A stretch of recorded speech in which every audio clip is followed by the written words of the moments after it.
L'Europe est composée d'États-nations, mais inclut également des nations qui n'ont pas leur État et dont les forces politiques aspirent à l'indépendance.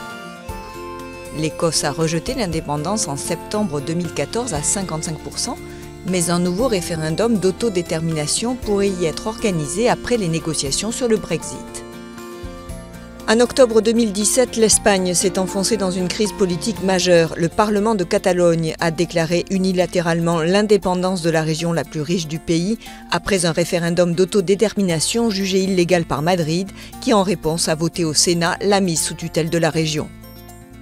En Italie, quelques jours plus tard, le référendum consultatif soutenu par le parti d'extrême droite de la Ligue du Nord a donné une écrasante majorité aux autonomistes de Lombardie et Vénétie. La nature et l'ampleur de cette autonomie devant être négociées avec Rome, puis validées par le Parlement italien. Les nationalistes corses ont largement remporté les élections territoriales de décembre 2017. Aux commandes de la région depuis 2015, les nationalistes qui n'aspirent pas à l'indépendance réclament davantage d'autonomie pour l'île française.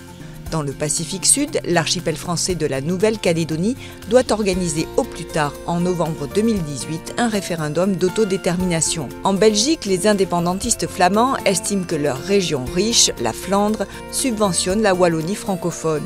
Ils demandent le remplacement de l'État fédéral belge par une confédération, un premier pas vers une indépendance.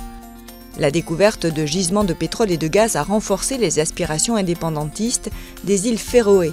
Ce territoire de 18 îles bénéficie d'un statut d'autonomie interne par rapport au Danemark.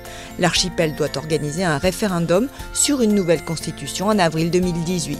Jusqu'à maintenant, aucun territoire de l'Union européenne n'a effectivement déclaré son indépendance.